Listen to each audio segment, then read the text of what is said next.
Let's talk about anger and how we manage anger.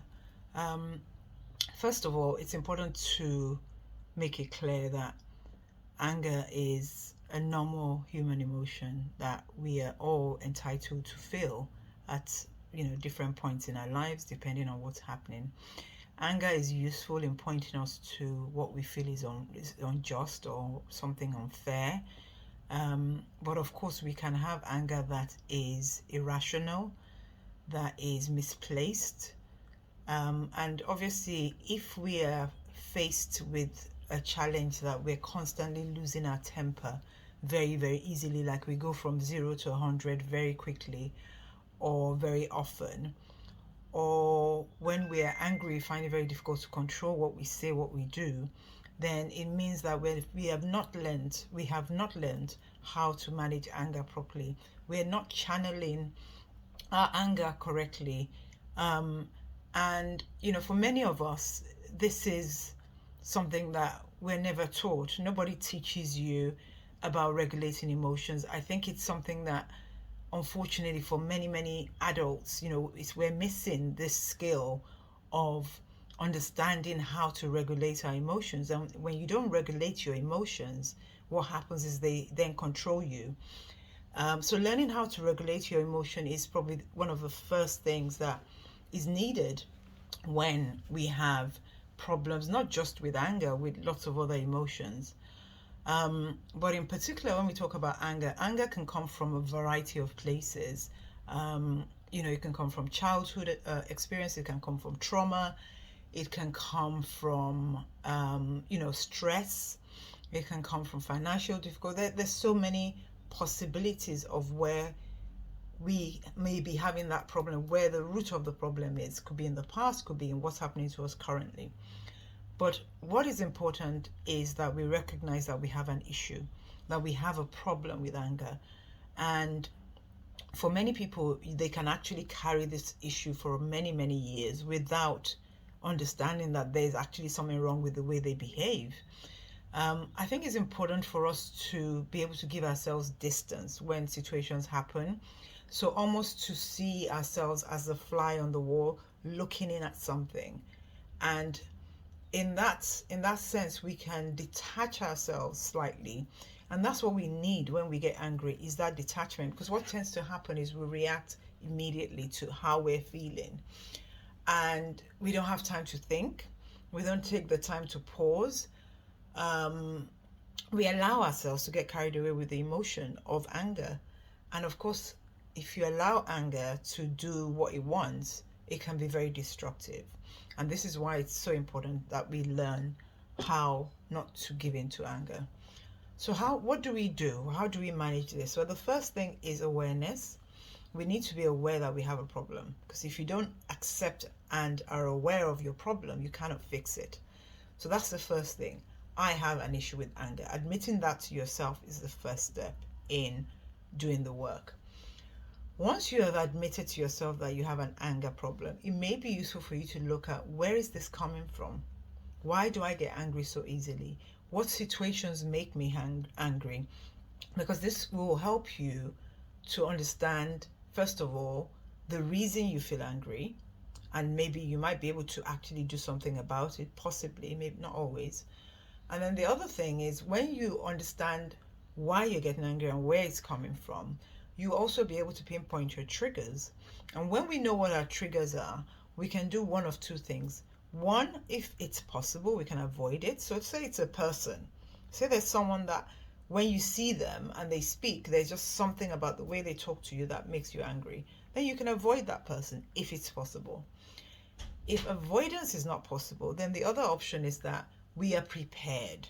When we are prepared, we know this is a situation that I'm likely to get angry. Therefore, what are the strategies I've put in place for managing anger? And then you are able to deploy those strategies and hopefully calm the situation down or not react in the way that you normally would. So, what kind of strategies can we use to manage anger, to deal with anger? I think one of the most powerful ones is not always the easiest, but one of the most powerful ones that I've found is pretending that there is a camera in the room watching what you're about to do or watching what you are doing. Would you be happy to, review that footage? Would you be happy to see yourself in action? So you're almost becoming the fly on the wall, distancing yourself from the actual event that's happening, or the whatever it is, the confrontation, argument, whatever. And what you're doing is you're saying, this is how I want to respond. But if I look at this later, will I feel good with myself? Will I feel proud of the way I've reacted? Will I feel happy with the things I said? And if the answer is no, then you know that this is the wrong step. You know that this is the wrong behavior. You know that now you're aware that you have an anger problem. You know this is anger, the emotion trying to drive you into a reaction, and you will not allow it to do that because you're now thinking through the steps. You're detaching yourself from the situation. The reason I said it's difficult is because many of us are used to reacting immediately. We're used to, saying something immediately. We're basically used to, something is said, I have to say something back. And when we are working with anger, we have to learn how to step back, how to pause. Because in that pause, we have time to think, do I really want to say this? What do I want to achieve from this conversation? What is this going to achieve?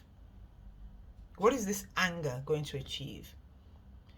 And, being able to see yourself from a different perspective, so looking in on yourself, allows you to realize that some of the ways that I behave, or some of the things I say when I'm angry, or some of the things I do when I'm angry, they're inappropriate, they're horrifying, they scare even myself, they're embarrassing, I'm ashamed. When you can see those things, it's a lot easier for you to manage your emotions the next time something kicks off. So that's one of the first strategies. The second, I've already kind of briefly mentioned, is pausing. Taking time to think. Taking time, and I know it's not always easy because, again, we're triggered by our immediate, emotion. We're immediately angry and we want to respond immediately. But we have to learn. This is what emotional intelligence is. This is what emotional maturity is learning to not give in to our emotions. Emotions are powerful, they're beautiful, there's a wide variety of them, and it's okay to feel them, but we mustn't let them take over. We have to be in control of our emotions as much as possible, unless they're going to lead us down a path that we do not like. And when we are unstable with our emotions, we lead an unstable life because we're constantly hot and cold. We're going from this to that. We cannot find stability with varying emotions. We have to learn how to manage our emotions and realize that they're very fickle. They're here today, here this minute, gone the next. So the second one is learn to pause. Take a pause. Just step back for a second. What's going to happen here?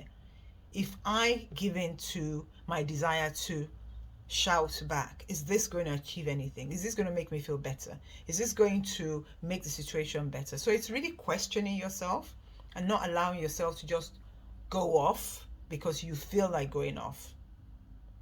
And what you have to remember with anger is that for a lot of people, anger comes from repression, suppression, because we suppress emotions, or we suppress our rage or anger at things that are going on in our lives. We pretend they're not happening, or we know they're happening, we don't know how to deal with them, so we push them under the rug. And the problem is when you keep pushing your emotions under the rug, they're going to come out somewhere else. So sometimes our rage, our anger, which is completely misplaced, is because we're not dealing with the situation, because we refuse to face a situation. So avoidance is not an answer to problems, because it will come back to bite you in the bum. So that would be my next thing, that you need to look at your life. Where am I stressed? What is going on in my life that I haven't resolved?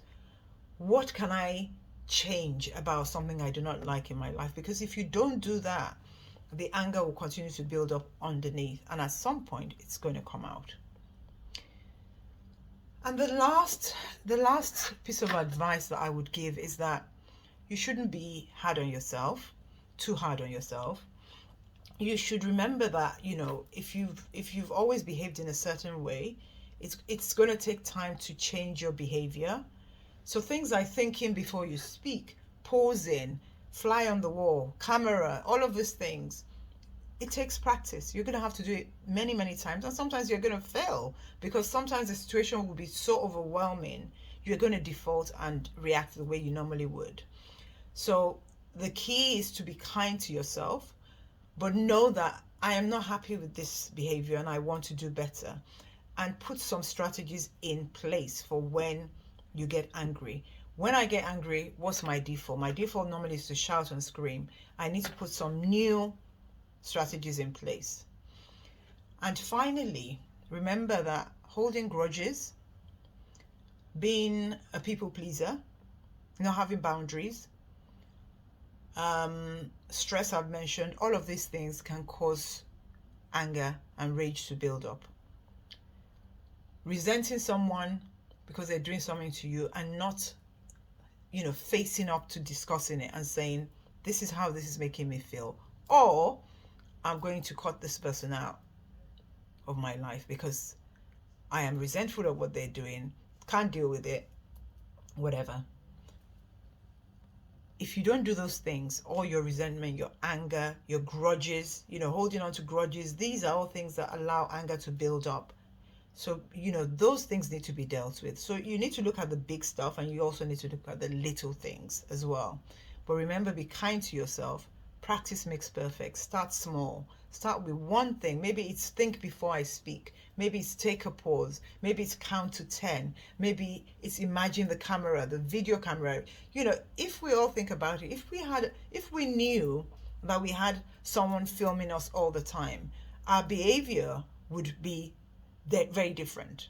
Most of us, let's be honest, because we're now aware somebody else is seeing what we're doing. We're going to adjust our behavior. We're going to adjust the things we say because we know that we're doing things that we really shouldn't be doing, or are inappropriate, or we're not behaving in a way that we would like to behave.